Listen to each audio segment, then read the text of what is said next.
Vamos para o vídeo de hoje, passar aqui nossos 10, 15 minutinhos, batendo um papo sobre algo importante, interessante e relevante que acontece no nosso universo. E vamos falar de quem? Do 3 Atlas. O 3 Atlas que passou, né? Ele passou ali pelo planeta Marte no dia 3 de outubro de 2025, ele passou aí a pouco menos de 30 milhões de quilômetros, cerca de 27 milhões de quilômetros. Tem aquele registro do Perseverance, será que é ele, será que não é? Não sabemos.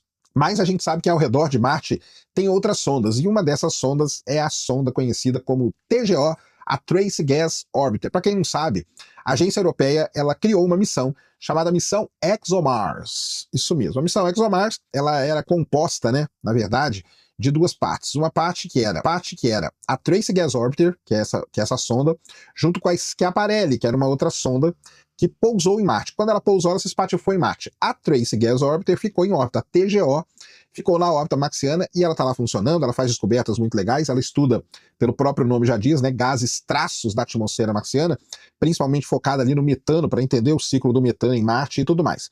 E a outra parte da ExoMars é a Rosalind Franklin, que é um rover que, sei lá, né, talvez ele seja enviado para Marte em 2028. Mas, enfim, a Trace Gas Orbiter ela foi manobrada para poder observar de forma dedicada o cometa, beleza?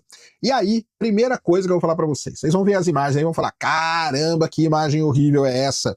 Como pode uma sonda que custou bilhões de dólares na órbita de Marte fazer uma imagem dessa? Pessoal, é o seguinte, as câmeras da Trace Gas Orbiter foram programadas, foram projetadas, foram setadas para fazer imagens da superfície marciana, só para isso, que está poucas centenas, ou, em casos mais extremos, a pouquíssimos milhares de quilômetros de distância da sonda, certo?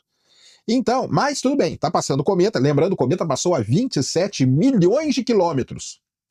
Tá passando, tá, vamos aproveitar e vamos virar a sonda para lá, beleza? É isso aí.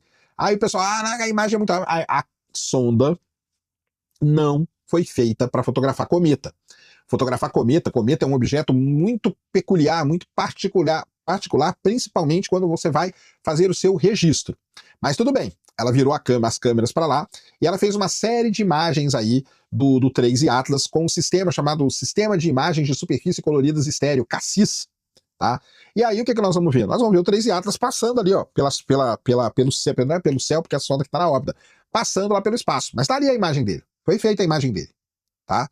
Foi feita. O que a gente consegue ver bem claramente é o núcleo dele, o núcleo do cometa tá dando para ver bem, e em torno ali do objeto você vê a cabeleira, né, de gás e poeira, que a gente chama ela de coma.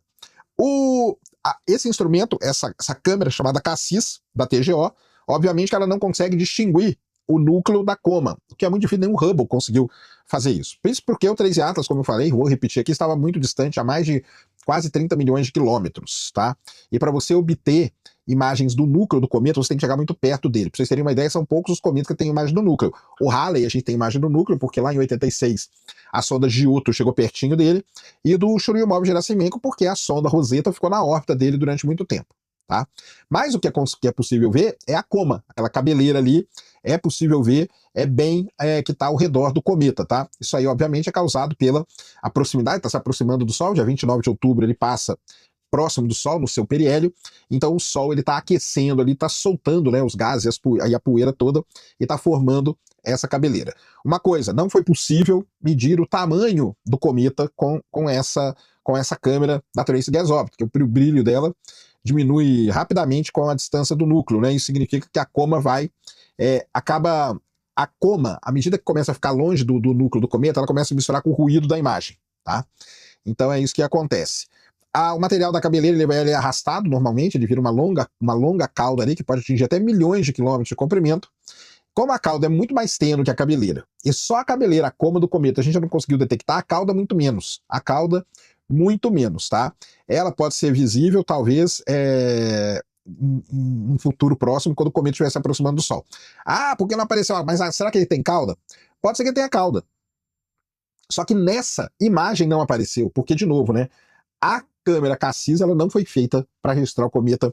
Para você registrar a cauda de cometa é um processo todo diferenciado e tudo mais. Mas o pessoal classificou como uma observação muito desafiadora, você observar o 3 Atlas, Porque o cometa, presta atenção, ele é cerca de 10 mil a 100 mil vezes mais fraco do que o brilho de Marte, que é o brilho que é das feições ali marcianas, que essa sonda, que essa câmera está registrando. Beleza?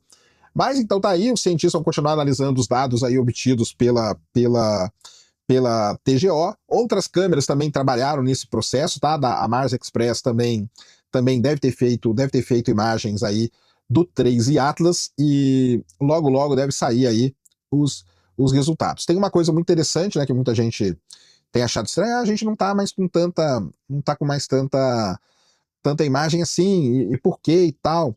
É o seguinte, né, como o cometa passou perto de Marte no dia 3 de outubro, e Marte está do outro lado do Sol agora, isso tem um problema primeiro, de observar o cometa, muito difícil, e segundo, de comunicação. Então a gente tem que esperar o Marte sair um pouquinho ali de trás do Sol para a gente poder se comunicar. Tudo isso aí já era sabido, já não tem problema nenhum. Mas está aí, beleza? Está aí o cometa, o 3 Atlas, registrado pela TGO, a Trace Gas Orbiter, uma missão que está na órbita do planeta Marte, uma missão da Agência Espacial Europeia. Show de bola? Então é isso aí que nós temos por enquanto. Nós temos lá aquela imagem de Perseverance e temos a imagem agora da TGO. Show de bola? Eu sei que vocês vão reclamar, que vocês vão xingar, que vocês vão falar que não dá para ver nada e que não sei o quê. De novo, o cometa está muito longe, o cometa é muito pequeno, muito menos brilhante, e é um desafio para a câmera. Já foi legal ela ter capturado o cometa desse jeito, já foi muito interessante. Beleza? Pessoal, esse então era o vídeo que eu queria trazer aqui no canal para vocês agora. Espero que vocês tenham gostado. Se gostou, já sabe, aquele tapa no dedão, aquela voadora com tudo no peito do like, isso ajuda pra caramba o vídeo e o canal a ganhar relevância. Nunca se esqueça do pacotão youtubístico, compartilha, favorita, se inscreve no canal se você ainda não é inscrito, deixa aí nos comentários o que você quiser saber. Tamo junto, dioturnamente na luta contra a má divulgação científica no Brasil e contra a anemia na divulgação da astronomia no nosso país.